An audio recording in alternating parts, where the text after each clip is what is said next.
Welcome everyone, welcome back to another edition of Tumor Talk. This is the collaborative effort between Lenox Hill Neurosurgery and the Journal of Neuro-Oncology, where we get the chance to sit down with the authors of recently published articles in the Journal of Neuro-Oncology and discuss really the reasons, the results, and the rationale for those studies, and the relevance to the treatment of brain and spinal cord tumors. As always, I'm joined by my esteemed panel, Dr. Gautam Mehta and Jason Sheehan, both from the Journal of Neuro-Oncology. And today we're pleased to invite Dr. Veronica Chang from Yale, who's discussing their recent paper, Laser Interstitial Thermal Therapy versus Bevacizumab for Radiation Necrosis in Previously Irradiated Brain Metastases. So Dr. Chang, if you want to introduce more about yourself or just jump right in, the floor is yours. Welcome. Okay, so thank you, Dr. D'Amico. So we're the Brain Metastasis Neuro-Oncology group at Yale. And so on behalf of all of our authors, and so co-author with me is Joaquin Bering, who's hopefully joining us later. On behalf of all of us, I'd like to thank you all for the invitation to participate in this webinar, and especially for your interest in our paper. And so the rationale behind the paper over the past 2 decades or so is the treatment of brain metastases has moved away from whole brain radiation therapy because of its neurocognitive toxicities. The use of radiosurgery as a focused radiation tool has become first line. And patients are living longer now because systemic therapies are getting better, and so they're often undergoing 2nd and 3rd and 4th and sometimes 8th time radiosurgery. And so the national use of radiosurgery, as you see here on these 2 charts, has grown exponentially from the early 2000s into the recent decade. So unfortunately, the most common complication after radiosurgery is lesional regrowth. And so, what you can see here from these images is all the way to the left, a lesion that was treated with radiosurgery. You can see that 4 months later that it had a really nice response. And then at 18 months, not only has the lesion started to regrow, but it's bigger than it was at the time of the radiosurgery. And there's a significant amount of edema around the lesion that now makes it symptomatic. And so back in the day when we didn't really understand what this was, we surgically resected these lesions. And what you can see on the right is that obviously there can be a variable amount of tumor that's causing these lesions to regrow. But in our surgical series, there was actually about 50% of these cases where there was no tumor found whatsoever. And this condition is now known as radiation necrosis. So radiation necrosis is now defined as a self-perpetuating focal non-malignant inflammatory process related to the death of healthy tissue caused by high-dose radiation therapy. And for those of us who treat this condition, these lesions can appear and behave and be just as morbid as a regrowing tumor. The risk factors associated with developing radiation necrosis are high prescription dose per fraction, larger volume, longer survival, use of immunotherapy, and use of repeat radiosurgery. But even knowing these risk factors, it's not always possible to predict. And so these are the currently available management options. And so there's a fair number of them. The first one is obviously to try and avoid causing it. But given that, that it's still difficult to predict who will get radiation necrosis, it's been difficult to prevent. So from the medical side, steroids have always been first-line management, but chronic use of steroids have many side effects, as we all know. There have been many anecdotal reports about aspirin, anticoagulants, vitamin E, pentoxifylline, and hyperbaric oxygen, but that really the only agent that's been shown to work in a randomized fashion is bevacizumab, and we'll talk about this in a little bit. From the surgical side, we've been able to prove over the last decade or so that that craniotomy, is very effective. But obviously, not everybody wants a craniotomy, and so this new tool called laser thermocoagulation has come into being, and we'll talk about that also. And so the reason for continuing to pursue surgical management, even though it's not a very popular option, is that we were able to demonstrate back in the day that that by surgically removing these radiation necrosis lesions, so listed as type 4 here, that there's actually a huge survival and local control benefit. And so in our institution, we continue to surgically manage these patients, both for decompression as well as trying to get diagnosis, so we can help these people with what to do next with their intracranial problems. So just as a quick review, LITT is the new surgical option. It stands for laser interstitial thermal therapy. In essence, LITT is thermal ablation of a lesion using laser generated heat. And the principle behind the procedure is that a laser fiber is placed into the middle of the lesion. And as laser light is emitted and diffuses through the tissues, it can either be reflected, scattered, or absorbed, as you can see on the bottom. And the absorbed light that then gets turned into heat and then can be used to ablate the lesion. Different tissue compositions absorb light differently. And what we've learned by experience is that radiation necrosis tissue, for whatever reason, absorbs light very well, especially when compared to the surrounding edematous brain. And LITT results in preferential ablation of the radiation necrosis lesion. And so what you can see in this next video is basically the laser placed into the middle of the lesion, the laser is turned on, and then under continuous MR imaging, we can watch the growth of the yellow line, which is the calculated ablation line, relative to the blue line, which is the outline of the lesion. The laser can be turned off when the ablation line approximates the edge of the lesion, and that allows us to tell us when to turn off the laser. Patients like LITT, they end up with a very small incision, as you can see on the left. The mechanism of action of LITT is unclear. What we think happens is that we heat to the edge of the necrosis lesion, and it's really the inflammatory rim that's being ablated and not the central necrosis. As you can see, though, we've had some good results with LITT, where patients have been able to come off steroids relatively quickly and get good long-term control, as you can see with the images on the right. And so the data on LITT is still relatively young. The largest study that's been put out to date was known as the LASER study, put out by Manmeet Ahluwalia and his group in Cleveland, which showed that LITT can be safe and an effective way of treating radiation necrosis with good survival, good local control, and allowed for preservation of functional status and neurocognitive function at 6 months.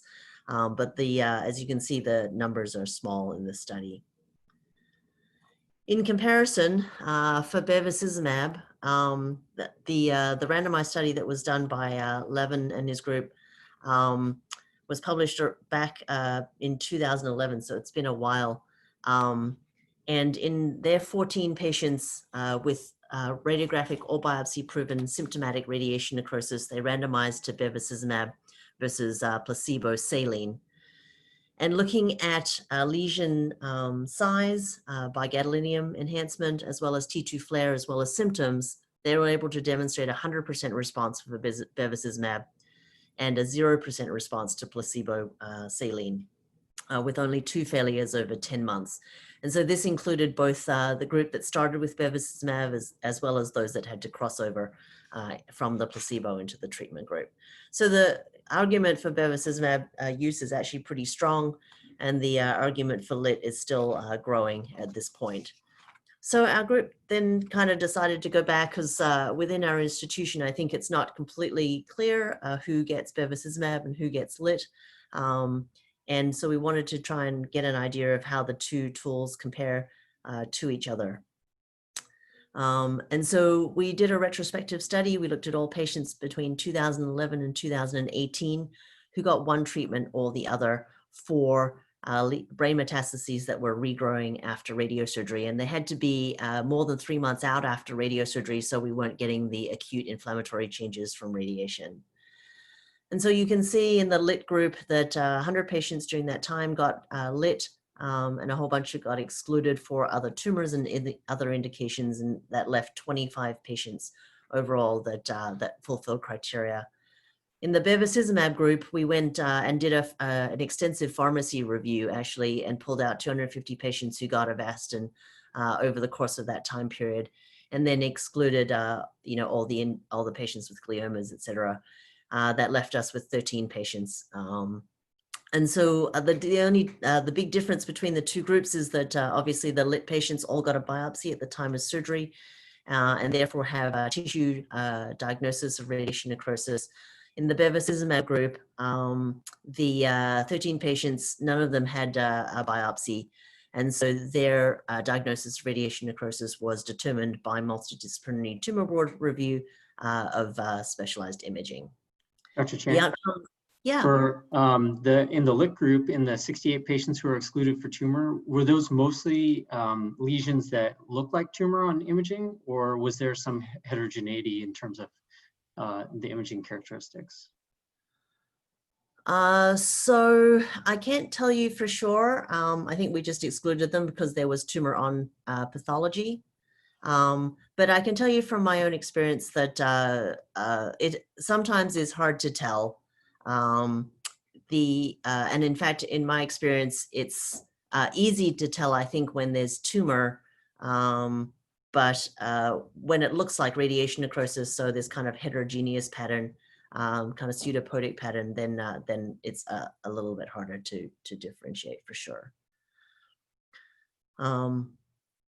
Okay, so the outcomes that we looked at were overall survival, progression-free survival, and then we looked at 3D volumetrics, which we've been estimating in our institution using kind of this estimate using length, width, and height as calculation. We looked at modified Rano criteria, and it was a modified Rano criteria because we obviously didn't look at additional lesions as criteria for progression of disease.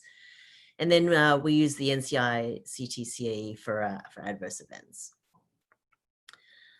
So obviously the two groups, because they're retrospective, are expected to be a little bit different, but the two groups were really quite different.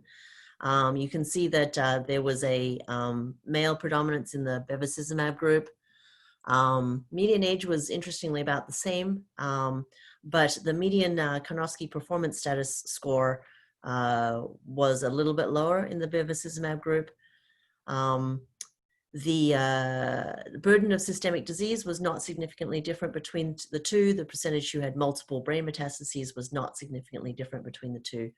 But what was very different was the median amount of time from radiosurgery to the intervention, whether it be LITT or first dose of bevacizumab. Primary pathology was also not significantly different between the two groups. What was also different was treatment indications. And so what you can see here is that the majority of the bevacizumab group were actually symptomatic, and whereas only half of the LITT group was symptomatic at the time of intervention. And that may be a reflection of patient choice or, I guess, aggressiveness of intervention. The other thing that's a little different in our study, which was a little bit surprising for us, was our median bevacizumab dose, which was 15 milligrams per kilo, which is a little bit higher than the Levin study, which was actually many of their patients got 5 milligrams per kilo and some 10. So that was interesting also. So what we found was that survival was actually significantly higher in the LITT group, and so you can see a median survival of 15.2 months for the bevacizumab group and 25 months for the LITT group. In addition, looking at local control, what we see is actually two very different patterns of response, and so this made the data quite difficult to compare. If we start with the graph on the right, this is our standard 3D volumetric change over time. So on the x-axis is time from radiosurgery, and on the y-axis percentage of volume change. And so if we start with bevacizumab, which is the black line, you can see that there's a rapid decrease in volume following bevacizumab use. which actually lasted quite a while, out to kind of 6 months. But by 12-month follow-up, you can see that it looked like the majority of lesions had started to regrow again. And this was, and so when you then move over to the RANO criteria for bevacizumab, you can see, interestingly enough, that there's about a 15% of patient, small subset, that seems to get a very quick, complete response to bevacizumab. But for the majority of the remainder of the patients, at best, they got stabilization of the disease, and then over time, progressively more and more progression of disease. So this is in comparison to the LITT patient who, as you can see, there's a rapid rise in volume after laser thermocoagulation, which is what is expected following surgery. So obviously, to completely ablate the lesion, you have to heat beyond the margins of the lesion. And in fact, if you look then as this translates to the RANO, you can see that many of these actually fell into the progression of disease criteria. So it's kind of interesting, using the modified RANO criteria can be a little bit difficult to compare one with the other. Over time, and that's based just on, sorry, that's just based on contrast enhancement, right? That's this. It is. That's what you're looking at there. Yes. So presumably, this is just this is just an enhancing response to the laser ablation, right? That's and correct. So it doesn't absolutely represent tumor necessarily, or necrosis. It just represents inflammation of some sort. Correct. No, that's absolutely correct. And I think that, you know, when, I think, you know, as these people get included into clinical trials or otherwise, it's just going to be important to recognize that there's this expected blip relatively early on, and for that not to be necessarily, recorded as progression of disease. Did you look at things like perfusion or SPECT there and those edges? So we actually have anecdotally. Yeah, no, we actually haven't really. And that's something that maybe we should do. I think at around 3 months is probably the right time to start looking at that. Because I think up until then, the rims always look really good. And at 3 months is when we start to see some irregularities that make it difficult to know if we've got disease progression. So yeah, that's an interesting point, but we haven't done that yet. It's hard enough to get it for our standard patients. So anyways. You know, I think you picked the right primary endpoint, though, when you were looking at overall survival initially, and then looking at, you know, arguably quality of life for these patients, because, I mean, we can't underestimate the fact that these are patients oftentimes with multiple sites of disease and confounding factors. So I'm a little less concerned about what the post-contrast enhancing response is, and I think you've shown that is perhaps a little bit less priority in terms of, or at least a little less significant in this patient population treated with LITT. So. Yeah, no, absolutely. I think that was the point, was that, you know, it's important for us to interpret the data based on, you know, what we expect to see, right, as well. So yeah.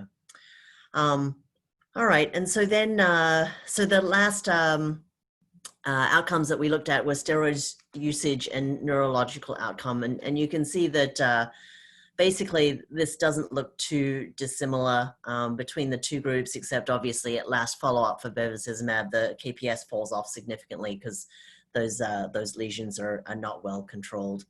I think, you know, it's interesting because I think a lot of the studies that are coming up are looking at steroid usage as an outcome. And one of the things that we went back and specifically looked at were reasons for not being able to stop steroids. And it was interesting. I think there were more patients that had non-neurological indications for not stopping steroids than those that had neurological indications. And so we had things like fatigue and lethargy, diffuse weakness, COPD, adrenal insufficiency, and immunotherapy complications in other parts of the body as reasons for using steroids. So I think that's another thing that we should note here.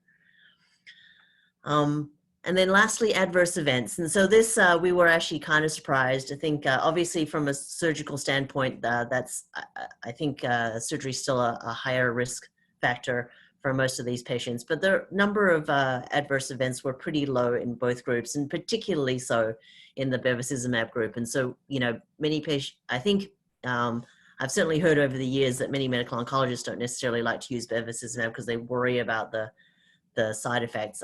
But in our study population, they were pretty low and uneventful. And so, so from this study, we concluded that both bevacizumab and LITT can be effective for the treatment of radiation necrosis with few adverse events, but neither seems to work 100%. There was a longer overall survival in the LITT group, but there's many reasons why there might be a selection bias here for that. Local control patterns, as we talked about, were very different between the two groups.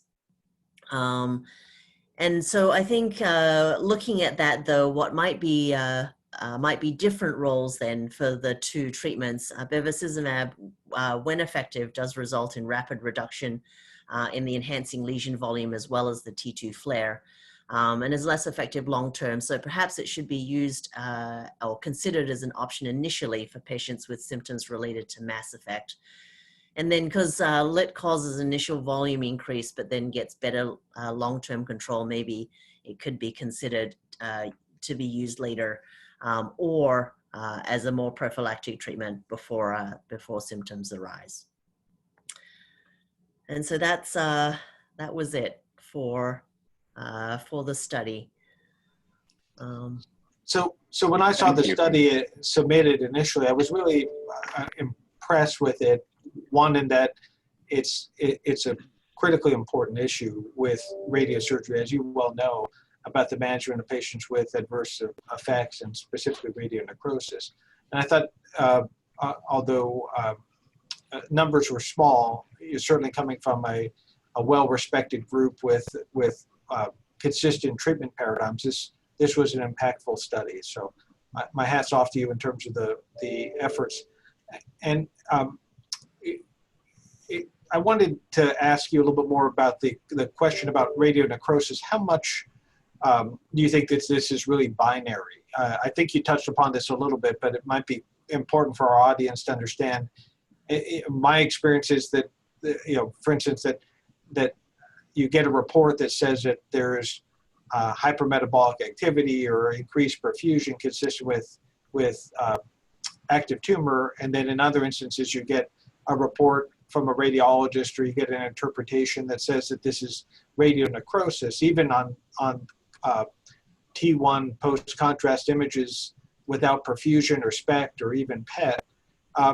But how much do you think that there is you know, a real 90% plus one way or the other versus a mixture of radionecrosis and some active tumor? And to your point, do you think that with that mixture, do you think that LITT would be a better treatment for those patients that have mixed response? Yeah, so I agree with you, Jason. It's you know, it's rarely a binary event. So I do think, however, that it's a little bit related to the aggressiveness of the radiosurgery that was administered.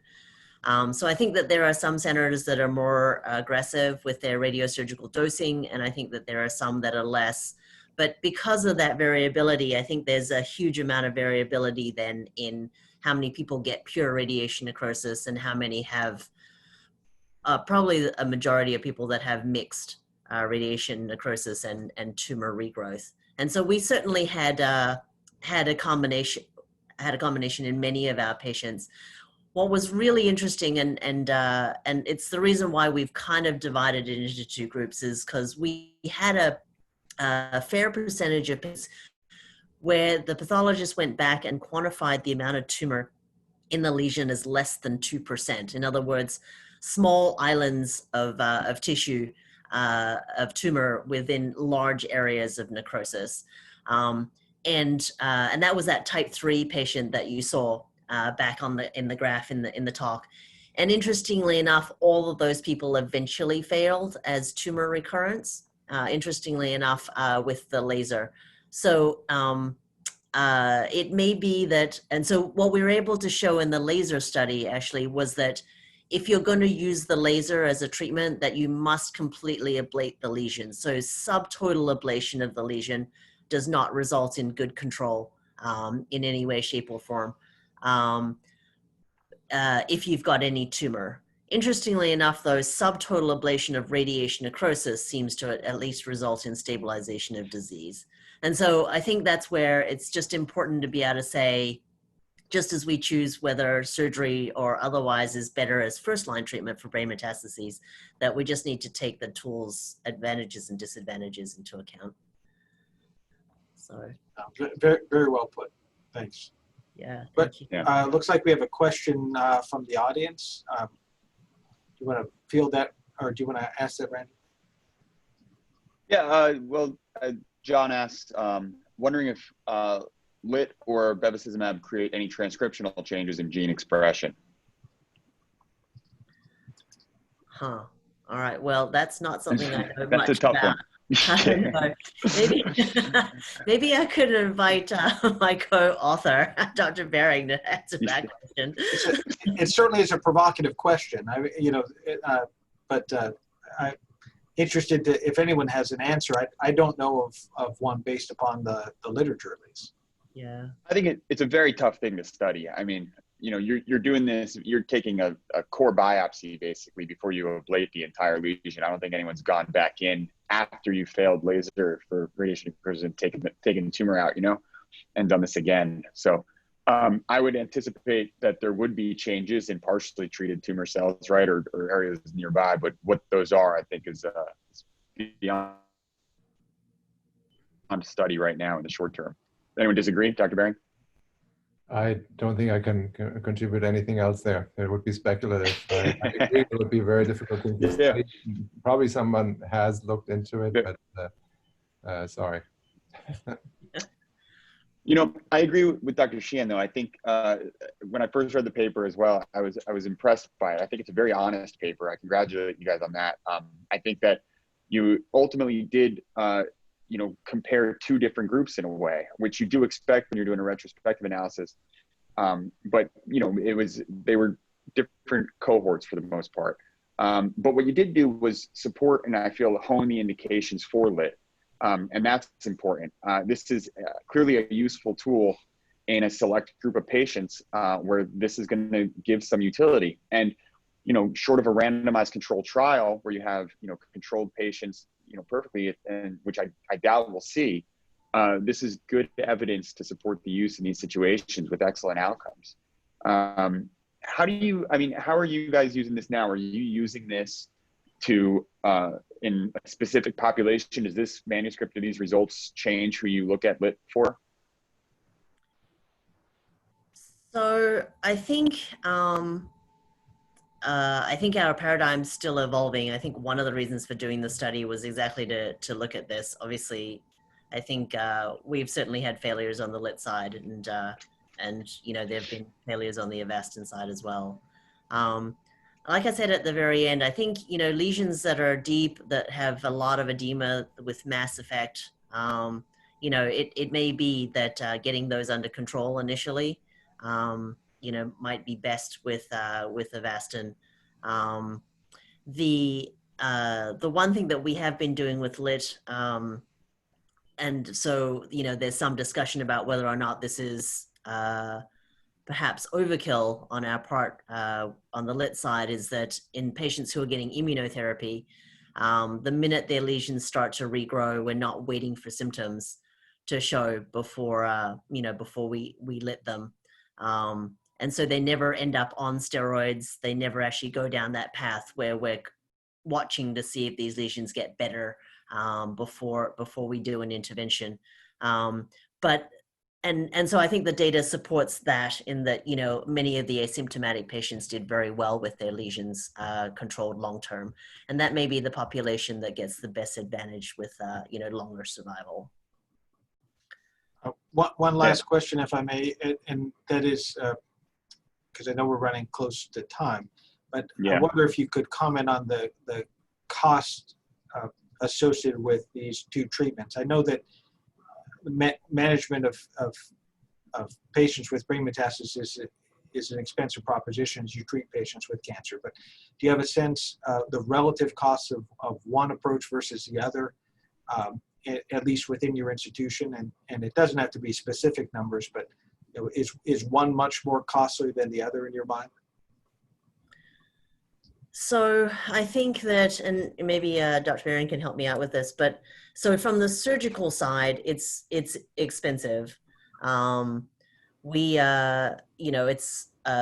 It's a longer day than a craniotomy in the operating room for us.